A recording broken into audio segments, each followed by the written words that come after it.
किस तरह से इस वक्त बीजेपी के कार्यकर्ता प्रदर्शन कर रहे हैं, तो ममता बनर्जी की पुलिस उन्हें गाड़ियों में डाल के अब थाने ले जा रही है।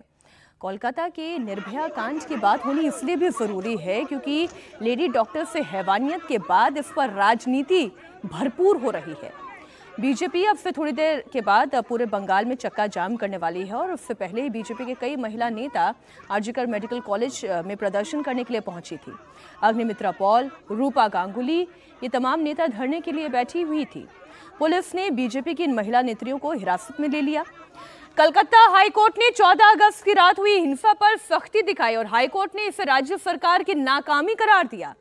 रेप मांझा केस पर चल रही सियासत के बीच सीबीआई ने भी अपनी जांच तेज कर दी है। हर पहलू पर हम बात करेंगे, लेकिन सबसे ज्यादा गौर करने वाले बात है ममता बनर्जी के उस बयान पर चर्चा होनी चाहिए।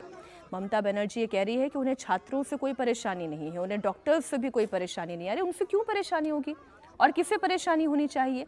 लेकिन इसके बावजूद गलत व्यवहार तो उन्हीं के साथ हुआ, उन्हीं का मंच तोड़ा गया। जिस अस्पताल में इलाज होता है उसी अस्पताल में तोड़फोड़ की गई। जहां पर ये जघन्य अपराध हुआ वहीं से सबूत मिटाने की कोशिश की गई, वहीं से सीसीटीवी चुराने का प्रयास हुआ, बल्कि चुरा कर ले भी गए। लेकिन इसके बावजूद ममता बनर्जी ये कहती हैं कि जो कुछ हो रहा है उसमें गलती किनकी है? वाम वालों की, राम वालों की। जरा सुनिए उनका बयान। আমি যতটুকু ইনফরমেশন পেয়েছি, আমি ছাত্রছাত্রীদের কোনো দোষ দিচ্ছি না। বহিরাগত কিছু রাজনৈতিক লোক যারা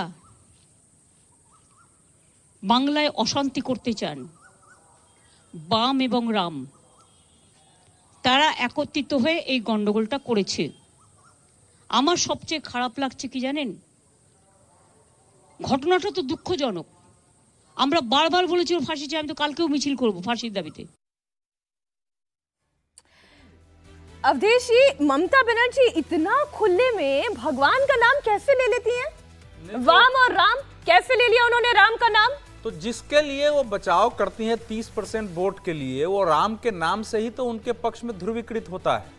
वो जो उनकी पूरी राजनीति है पश्चिम बंगाल की, जिसके लिए उन्होंने देश के कानून व्यवस्था, सम्मान, वहां की संस्कृति, सभ्यता, पश्चिम बंगाल की प्रगतिशीलता, सबको दांव पर लगाया है। तो ये शब्द बोलने से, बाम बोलने से नहीं होता है, लेकिन जैसे राम कहते हैं कि फिर चाहे कितना भी अपराध हो जाए, कितना भी जघन्य कांड हो जाए, कितना बड़ा भ्रष्टाचार हो जाए, उनको लगता है कि एक बड़ा वोट बैंक हमारे साथ खड़ा रहेगा, इसलिए वो लेती हैं। हिम्मत है तो जरा दूसरे किसी मजहब का नाम लेकर देखे ना।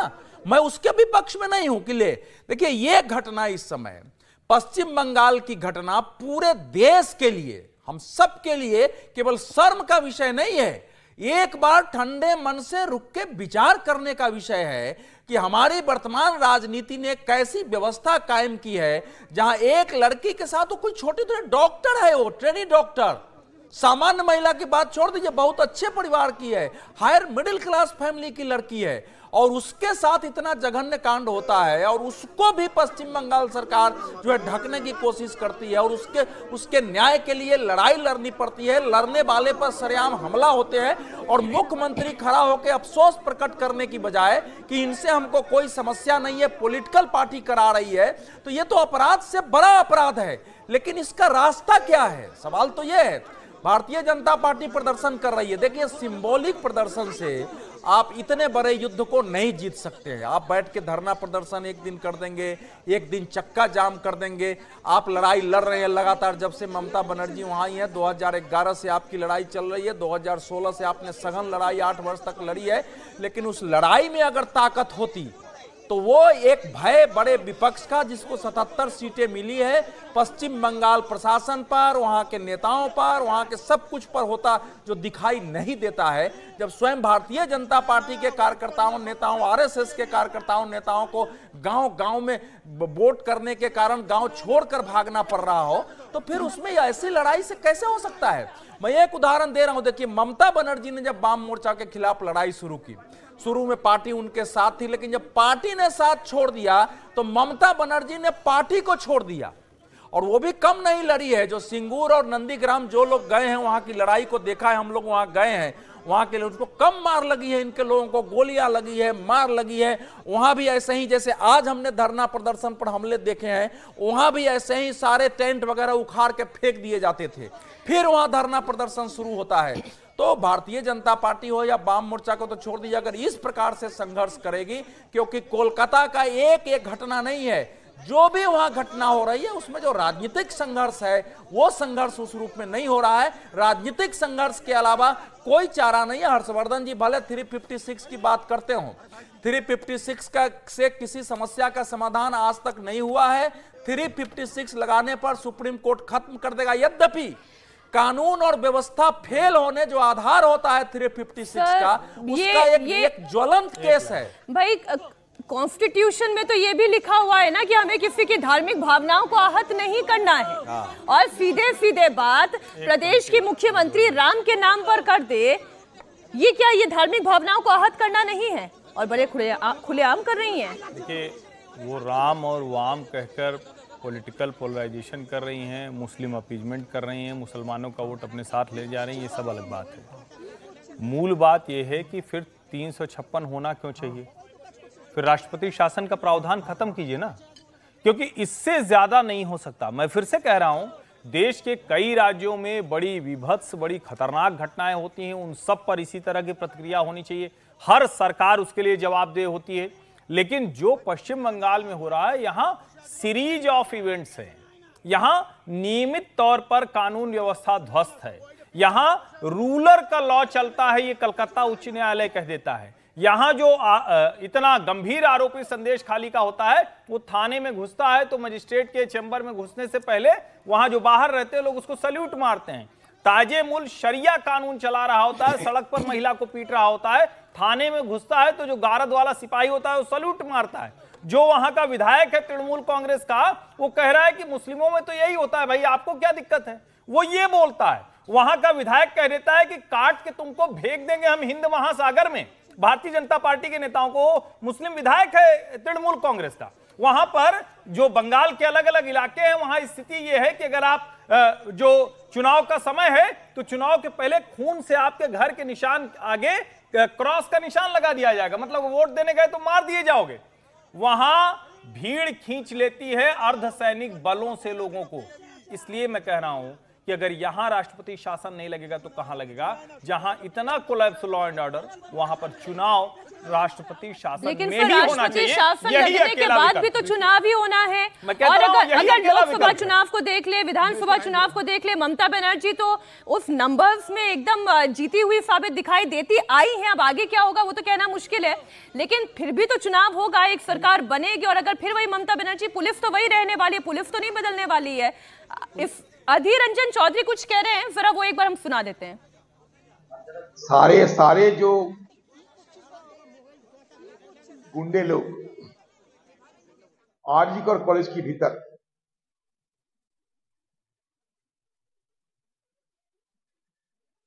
इतने रात में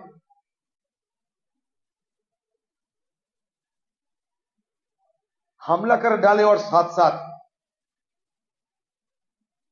सारे हॉस्पिटल के अंदर जिस तरीके की तोड़फोड़ की गई,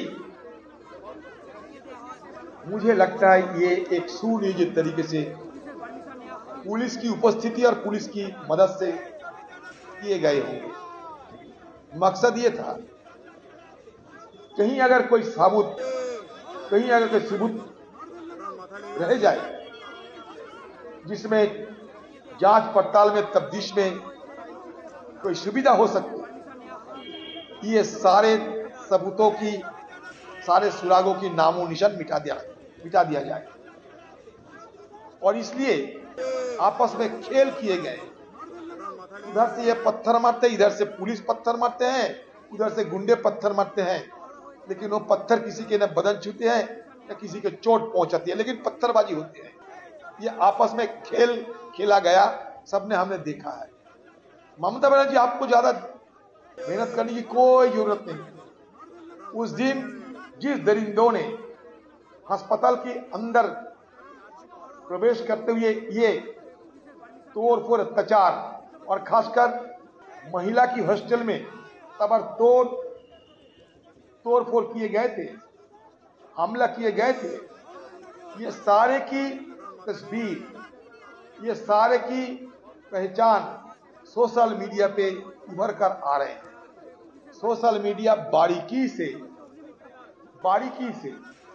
हर गुंडों की नाम पहचान, कौन सा पार्टी के कौन सा पद में है, सबको बारीकी से उन्होंने व्याख्यान दे चुके हैं। लगता है और पुलिस वालों की कोई जरूरत नहीं है। अगर पुलिस वालों की भी मदद चाहिए तो सोशल मीडिया की जो तस्वीरें पेश किए गए हैं, जो आम आदमी की जिम्मे में अभी है, आम आदमी की मोबाइल पर भी है, वो थोड़ा देखने का कष्ट करे और खुद ब खुद पता कर ले कि कौन सा व्यक्ति थे ये दरिंदों ने। राम बाम बाम राम तो अलग बात है। आप खुद बौखलाए हुए हैं, जवाब आपको जुबान से नहीं निकालते हैं। इसलिए आम लोगों को गुमराह करने के लिए, धकोसलेने के लिए, आम लोगों को धकोसला कैसे किया जाए, गुमराह कैसे किया जाए, इस फिराक में आप है। जिन दरिंदों ने इस तरीके की निष्ठुर घटना को अंजाम दिए थे, उन लोगों को अधीर रंजन चौधरी जो कह रहे थे कि इस वक्त सरकार को अपनी पूरी एनर्जी लगानी चाहिए आइडेंटिफाई करने के लिए कि कौन कौन दोषी है, किन किन लोगों का हाथ था वहां पर अनरेस्ट पैदा करने में, तोड़फोड़ करने में। लेकिन ममता बनर्जी ने तो अपनी सारी एनर्जी लगा दी है विजय जी कि कैसे ऑपोजिशन को टारगेट किया जाए। देखिए, बौखला गई हैं। अगर अधीर रंजन जी के ही शब्दों में बोलूं तो क्या ममता बनर्जी बौखला गई हैं? तो अधीर रंजन जी की बात तो कांग्रेस लीडरशिप ही नहीं सुन रही बेचारे। आज दिखाया आपने, तो मैं आपको शुक्रिया करूंगा कि भाई अधीर रंजन जैसा एक ताकतवर, मजबूत, आवाज़ खुलकर बोलने वाला लीडर जो था, उसको कांग्रेस ने साइडलाइन कर दिया। ये लड़ाई तो कांग्रेस लड़ सकती थी ना। लड़की हूँ, लड़ सकती हूँ, तो लड़की के लिए तो लड़िए। तो वहाँ पे कांग्रेस की सेंट्रल लीडरशिप वहाँ नहीं है। अधीर रंजन जिस तरह से बात कर रहे हैं, इसीलिए तो उनको साइडलाइन कर दिया। अधीर रंजन जी को देखकर मुझे वो राजेश जोशी जी की कविता की 2 लाइन याद आई कि जो सच बोलेंगे वो मारे जाएंगे। तो अधीर रंजन जी का हिसाब तो वहाँ पर हो गया है। मुश्किल बात क्या है कि मैं समझ रहा था, अभी हर्ष जी से भी हम बात कर रहे थे कि ममता बनर्जी से हम ये उम्मीद करते थे कि वो सबसे पहले आगे आती कि ये बच्ची के साथ जो घटना हुई है, मतलब उसको विभत्स कहना, पाशविक कहना, कुछ भी कहना, सब शब्द छोटे जो हुआ है, तो उस पर एक महिला मुख्यमंत्री से हम ये उम्मीद करते कि वो सबसे पहले आगे आती। किसी को मौका ही नहीं देते, अधीर रंजन को, रूपा गांगुली को, लोकेट चटर्जी को, अमित शाह को, किसी को, कि हम खड़े हैं, इसको न्याय दिलाकर ही मैं रहूँगी। लेकिन वो नहीं हुआ। वो इधर से उधर राम वाम जो भी कर रही हैं, राम तो खैर वो भारतीय जनता पार्टी को कहती है, लेकिन उससे दोनों पर्पज उनके सॉल्व हो जाते हैं कि अपने जो वोट है उसको लेकर भी। लेकिन मैं दूसरी जो पार्टीज़ हैं, भारतीय जनता पार्टी को अगर हम लोग ले लें, लेफ्ट को ले लें, कांग्रेस को ले लें, क्या वो एक सशक्त लड़ाई लड़ रहे हैं? ईमानदारी से कहता हूँ, मुझे ये सशक्त लड़ाई नहीं लग रही ममता बनर्जी के खिलाफ या इस घटना के खिलाफ। सब लोग अपने अपने जो मौका ढूंढ रहे थे। नहीं कुछ नहीं, बॉक्स से स्टिक कर रहे हैं कि भाई हम खड़े हो गए थे ना वहां जाके, हमने प्रदर्शन कर दिया था। और ये पुलिस लाठीचार्ज पर कुछ बोलने की जरूरत नहीं है। देश में सारी जगह पर प्रदर्शन होता है ना। अभी उस दिन देख रहा था वो उत्तर प्रदेश सरकार में विश्व हिंदू परिषद के कार्यकर्ता हूँ, पुलिस तो ऐसे ही करती है, उससे कोई बहुत गंभीर मसला नहीं है। लेकिन आप वेस्ट बंगाल की पॉलिटिक्स देखेंगे तो पहले CPM लेफ्ट पार्टीज होती थी, उनकी हिंसा चलती थी जिसका जिक्र हुआ। उस हिंसा का बराबरी से मुकाबला करके ममता बनर्जी वहां आ गई। आप पूछे कि कांग्रेस वहां की पार्टी होती थी, सेकंड सबसे बड़ी पार्टी, वो क्यों चली गई? क्योंकि वो उनसे नहीं लड़ पाई। और आज ममता बनर्जी इसलिए खड़ी हुई हैं, लेफ्ट को उन्होंने खत्म कर दिया। भारतीय जनता पार्टी वहां आई। भारतीय जनता पार्टी जिस तरह का प्रदर्शन कर रही है, इससे वो वहां पर कभी ताकतवर पार्टी के तौर पे नहीं आ सकती। वो लड़ाई वेस्ट बंगाल की पॉलिटिक्स की स्टाइल में ही लड़नी पड़ेगी कि आप खड़े हों। जो लोग मरने के लिए तैयार होते हैं ना, वो खड़े हो सकते हैं। और भारतीय जनता पार्टी बहुत औपचारिक तरीके के प्रदर्शन कर रही है, केवल बॉक्सेस को टिक करने के लिए। ऐसा मैं समझता हूँ। अवधेश जी की बात से मैं 100% सहमत हूँ। ये लड़ाई ऐसी नहीं है। और ममता जी पर अब ये बात करना कि वो बचा रही हैं नहीं बचा रही, ये तो जग जाहिर हो गया। अब इस पर रोज रोज हम लोग चिंता कर रहे हैं, घटना को लेकर चिंता कर रहे हैं।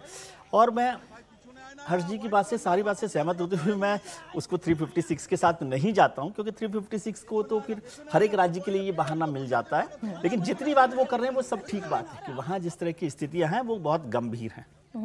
समीर जी, देखिए, अधीर रंजन चौधरी इतना बयान दे रहे थे, कांग्रेस के साथ तो ममता बनर्जी खड़ी नहीं रही। 2 सीट कांग्रेस ने मांगी थी, 2 सीट लोकसभा में दी नहीं। और कांग्रेस, जो ममता बनर्जी कांग्रेस के साथ नहीं रही, उस कांग्रेस के साथ विरोध करने की स्थिति में नहीं है। आज अधीर रंजन चौधरी चुनाव हार गए, कांग्रेस उन्हें प्रदेश अध्यक्ष पद से हटा दिया, कांग्रेस उनकी बातों को गंभीरता नहीं लेती, लेकिन वो आज वहां पर गंभीरता से अपनी बात रख रहे हैं, ममता बनर्जी पे हमला बोल रहे हैं। देखिए, भारतीय जनता पार्टी को लगा था, लोकसभा चुनाव के पहले एक संदेश खाली की घटना घटी थी, भारतीय जनता पार्टी को लगा था कि इस मुद्दे को हम बहुत ताकत से उठाएंगे तो जनता के बीच मैसेज आएगा और जनता इसका परिणाम अपने वोटों के आधार पर देगी। भारतीय जनता पार्टी ने संदेश खाली की जो पीड़ित महिला थी उसको टिकट दिया लोकसभा का, हुआ क्या, जनता ने उसको चुनाव हरवा दिया। लोकसभा का परिणाम कैसे आया, 29 सीटें ममता बनर्जी जीत जाती है, भारतीय जनता पार्टी 12 सीटों पर आकर टिक जाती है। तो भारतीय जनता पार्टी को लग रहा है कि जिसके खिलाफ हम लगातार लड़ रहे थे और जिस संदेश खाली मुद्दा को हमने उठाया और हमें लग रहा था कि वहां की जनता कम से कम महसूस करेगी कि किस तरह से भयानक कांड वहां पर शाहजहां शेख ने करा है, संदेश खाली की जनता तो कम से कम इस पूरे प्रदेश की बात देखेगी और प्रदेश की महिलाएं भारतीय जनता पार्टी को वोट करेगी। जिस तरीके से ममता बनर्जी शासन चला रही है, हुआ उल्टा, लोगों ने, महिलाओं ने ज्यादा ममता बनर्जी को वोट दिया और भारतीय जनता पार्टी का जो वोटर था वो भारतीय जनता पार्टी के साथ खड़ा नहीं रहा। तो मुझे ऐसा लगता है कि अब समय आ गया है कि वहां की जनता भी देखे कि आप किसको वोट कर रहे हो, किसको ताकत दे रहे हो। उस ममता बनर्जी को ताकत दे रहे हो जो लगातार वहां पर हिंसा की राजनीति करते रहे, उसके कार्यकर्ता लगातार हिंसा करते रहे और जो अपनी जनता की सुरक्षा नहीं कर सकती, वो कोई इतनी भयानक, इतनी विभत्स घटना होने के बाद तुरंत सीबीआई को देना था, वह कहती रही कि पुलिस करेगी, फिर बाद में पुलिस के खिलाफ वो सड़कों पर उतर जाती, सीबीआई के खिलाफ सड़क पर उतर जाती है और कहती है कि 4 दिन के अंदर आप फांसी की सजा दे दो। मुझे लगता है कि अपने पुलिस कमिश्नर को कलकत्ता के, जो वो गोयल है वहां पर, विनीत गोयल, उन्हें तुरंत हटा देना चाहिए था। आज सुप्रीम कोर्ट ने, आज हाईकोर्ट ने भी, कलकत्ता हाईकोर्ट ने उसमें सख्त टिप्पणी की है कि 7,000 के लोग पहुंच जाते हैं, पुलिस ने धारा 144 क्यों नहीं लगाई? क्या पुलिस को इस बात की जानकारी नहीं थी कि इतने लोग इकट्ठे होने वाले हैं, या टोटल प्रशासन का फेल्यूर है? हाईकोर्ट इस बात को कह रहा है, केंद्र सरकार इस बात को मान रही है, लेकिन ममता बनर्जी, लेकिन उससे फर्क कहां पड़ रहा है सर?